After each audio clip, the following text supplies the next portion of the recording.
जय श्री राम। अब हम आगे का पाठ आरंभ करते हैं। रामायण के काव्य गुण और अन्य विशेषताएं। कुछ लोगों ने यहाँ तक कहा है कि रामायण के लक्षणों के आधार पर ही दंडी आदि ने काव्यों की परिभाषा बतलाई। त्र्यंबक राज मखानी ने सुंदरकांड की व्याख्या में प्रायः सभी श्लोकों को अलंकार रसादि युक्त मानकर कांड नाम की सार्थकता दिखलाई है। वास्तव में बात भी ऐसी ही है। सुंदरकांड 5वां सर्ग तो नितांत सुंदर है ही, श्री मखानी ने सभी के उदाहरण भी दिए हैं। यह बड़े आश्चर्य की बात है कि आदि कवि ने किसी प्राचीन काव्य को बिना ही देखे, किसी ग्रंथ से बिना ही सहारा लिए सर्वोत्तम काव्य का निर्माण किया।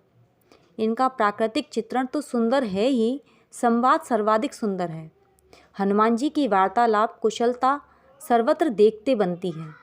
श्री राम की प्रतिपादन शैली, दशरथ जी की संभाषण पद्धति, अयोध्या कांड 2 सर्ग किमंदिक, कहीं कहीं रावण का भी कथन, लंका कांड 16वां सर्ग बहुत सुंदर है। इन्होंने ज्योतिष शास्त्र को भी परम प्रमाण माना है। त्रिजटा के स्वप्न, श्री राम का यात्राकालिक मुहूर्त विचार, विभीषण द्वारा लंका के अपशकुनों का प्रतिपादन, लंका कांड 10वां सर्ग आदि ज्योतिर्विज्ञान के ज्ञापक तथा समर्थक हैं। श्री राम जब अयोध्या से चलते हैं तो 9 ग्रह एकत्र हो जाते हैं। इससे लंका युद्ध होता है। दशरथ जी श्री राम से ज्योतिषियों द्वारा अपने अनिष्ट फलादेश की बात बतलाते हैं। अयोध्या कांड 4:18, युद्धकांड 102 32-34 के श्लोकों में रावण मरण के समय की ग्रह स्थिति भी दी है। युद्धकांड 91वें सर्ग में आयुर्वेद विज्ञान की बातें हैं। युद्ध 18वें सर्ग तथा 63 2 से 24 श्लोक तक राजनीति की अत्यंत सारभूत अद्भुत बातें हैं। युद्धकांड 73 24 से 28 में तंत्र शास्त्र की भी प्रक्रियाएं हैं। इसमें रावण तथा मेघनाथ को भारी तांत्रिक दिखलाया गया है। मेघनाथ की सब विजय तंत्र मूलक हैं। जब वह जीवित कृष्ण छाग की बलि देता है तब तप्त कांचन के तुल्य अग्नि की दक्षिणावर्त शिखाएं उसे विजय सूचित करती हैं। प्रदक्षिणावर्त शिख स्तप्त कांचन सनिभः 6:73-23 रावण भी भारी तांत्रिक है। उसकी ध्वजा पर तांत्रिक का चिन्ह, नरशिरपाल मनुष्य की खोपड़ी का चिन्ह था। 614 किंतु उसके पराभव आदि द्वारा ऋषि वाम मार्ग के इन बलि मास सुरादि क्रियाओं की असमीचीनता प्रदर्शित करते हैं। गोस्वामी तुलसीदास जी ने भी तजी श्रुति पंथ बाम मग चलही, अयोध्या कांड 168 7 से 8 कौल कामबस कृपन विमूढ़ा, लंका कांड 31:2 आदि से इसी बात का समर्थन किया है। इस तरह हमें महर्षि की दृष्टि में ज्योतिष, तंत्र, आयुर्वेद, शकुन आदि शास्त्रों की प्राचीनता और समीचीनता ज्ञात होती है। वस्तुतः यही परम अस्तित्व की दृष्टि होती है। धर्मशास्त्र के लिए तो यह ग्रंथ परम प्रमाण है ही, अन्य ऐतिहासिक कथाएं भी बहुत, अर्थशास्त्र की भी पर्याप्त सामग्री है, व्यवहार और आचार की भी बातें हैं, कुशल मार्ग का भी प्रदर्शन है। पवित्र दार्शनिकता, महर्षि वाल्मीकि की अद्भुत कविता एवं अन्याय महत्ता में उनकी तपस्या ही हेतु है। इसमें वाल्मीकि रामायण ही साक्षी है। तपः स्वाध्याय निरतम तपस्वी बाग्वी दावरम से इस काव्य का तप शब्द से ही आरंभ होता है और प्रथम अर्धाली में ही 2 बार तप शब्द आया है और तपस्वी शब्द द्वारा महर्षि ने एक प्रकार से अपनी जीवनी भी लिख दी है। तप द्वारा ही ब्रह्मा जी का उन्होंने साक्षात किया, रामायण की दिव्य काव्यता का आशीर्वाद लिया और रामचरित का दर्शन किया। बाद में विश्वामित्र के विचित्र तप का वर्णन, गंगा जी के आगमन में भगीरथी की अद्भुत तपस्या, चूली ऋषि की तपस्या, भृगु की तपस्या आदि का भी वर्णन है। इनके मत से स्वर्ग आदि सभी सुख भोगों का हेतु तप है। किमधिकम, रावण आदि के राज्य, सुख, शक्ति, आयु आदि का भी मूल भी तप है। श्री राम तो शुद्ध तपस्वी हैं। वे तपस्वियों के आश्रम में प्रवेश करते हैं। वहाँ वे बैखानस, बालखिल्य, संप्रक्षाल, मरीचिप, केवल चंद्र किरण पान करने वाले, पत्राहारी, उन्मंजक, सदा कंठतः पानी में डूबकर तपस्या करने वाले, पंचाग्नि सेवी, वायुभक्षी, जलभक्षी, स्थंडिलसाई, आकाश निलयी एवं ऊर्ध्ववासी, पर्वत शिखर, वृक्ष, मचान आदि पर रहने वाले तपस्वियों को देखते हैं। ये सभी जप में लीन थे। अरण्यकांड 6वां सर्ग। इनका जप संभवतः श्री राम मंत्र रहा हो, क्योंकि इनमें से अधिकांश श्री राम को देखते ही योगाग्नि में शरीर छोड़ देते हैं। वस्तुतः काव्य विधि से कांता समृद्ध मधुर वाणी में वाल्मीकि का यही दार्शनिक उपदेश है। उनका मूल तत्व इस प्रकार पवित्रता पूर्वक रहकर तपो अनुष्ठान करते हुए ईश्वर की आराधना करना एवं अधर्म से दूर रहना ही है। श्री राम की पारब्रह्मता। कुछ लोग रामायण में नर चरित्र मानते हैं और श्री राम के ईश्वरता प्रतिपादक।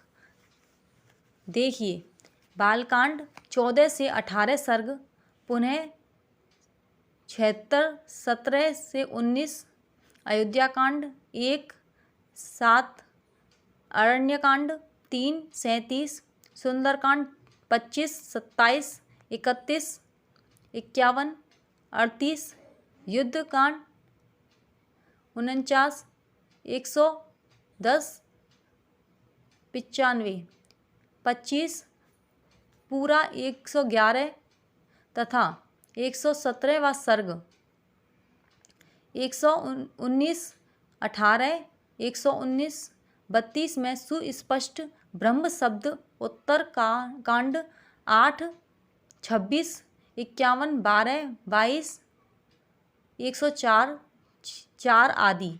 बंग तथा पश्चिमी शाखाओं में भी ये सब श्लोक हैं, बल्कि कहीं कहीं तो इससे भी अधिक हैं। हजारों वचनों को भी संक्षिप्त मानते हैं, किंतु ध्यान से पढ़ने पर श्री राम की ईश्वरता सर्वत्र दिखती है।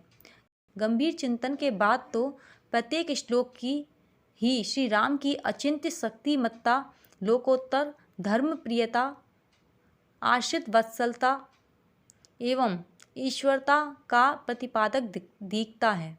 विभीषण शरणागति के समय यद्यपि कोई भी ऐश्वर्य प्रदर्शक वचन नहीं आया, पर श्री राम के अप्रतिम मार्दव कपोत के आतिथ्य सत्कार के उदाहरण देने, परम ऋषि कंडू की गाथा पढ़ने एवं अपने शरण में आए समस्त प्राणियों को समस्त प्राणियों से अभयदान देने के स्वाभाविक नियम को घोषित करने के बाद प्रतिवादी सुग्रीव को विवश होकर कहना ही पड़ा कि धर्मज्ञ लोकनाथों के शिरोमणि, आपके इस कथन में कोई आश्चर्य नहीं है, क्योंकि आप महान शक्तिशाली एवं सत्पथ पर आरूढ़ हैं।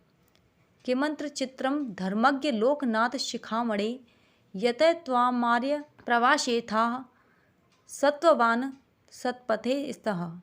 इसी प्रकार हनुमान जी ने श्री सीता जी के सामने और रावण के सामने जो श्री राम के गुण कहे हैं, उसमें उन्हें ईश्वर तो नहीं बतलाया, किंतु श्री राम में यह सामर्थ्य है कि वे एक ही क्षण में समस्त स्थावर जंगमात्मक विश्व को संहृत कर दूसरे ही क्षण पुनः इस संसार का ज्यों का त्यों निर्माण कर सकते हैं।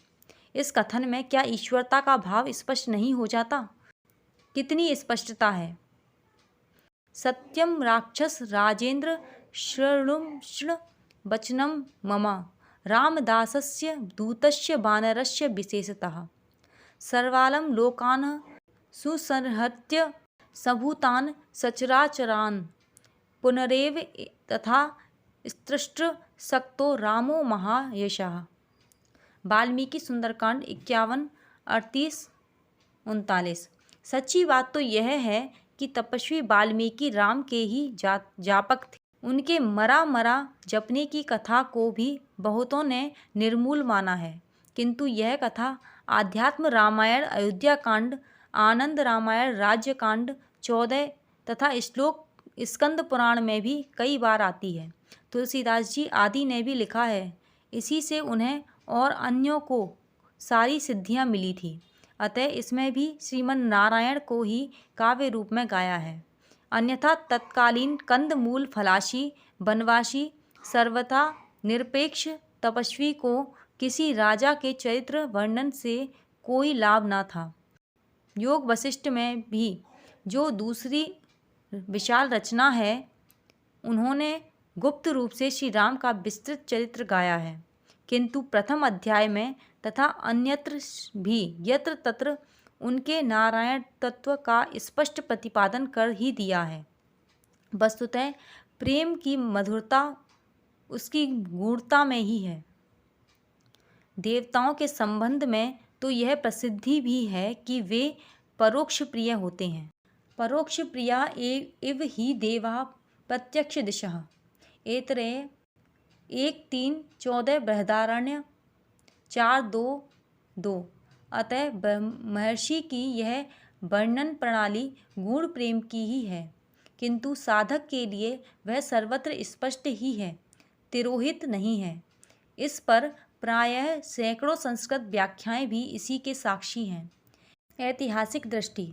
वाल्मीकि का वर्णन आधुनिक ऐतिहासिक शैली से नहीं है, इसलिए लोग उसे इतिहास रूप में स्वीकार नहीं करते, किंतु वाल्मीकि का संसार 1000-2000 वर्षों का न था, फिर भला अरबों वर्षों का इतिहास क्या आज के विकास के चश्मे से पढ़ा जा सकता है?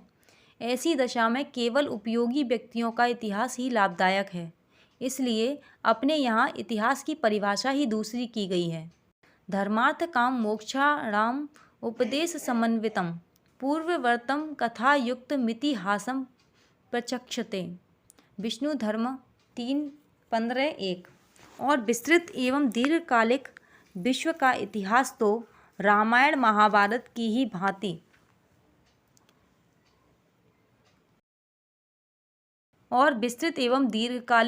विश्व का इतिहास तो रामायण महाभारत की भांति ही हो सकता है, और धर्म अर्थ लोक व्यवहार परलोक सुख की दृष्टि से वही लाभकर भी सिद्ध हो सकता है। भौगोलिक विवरण। रामायण के भूगोल पर भी बहुत अनुसंधान हुआ है।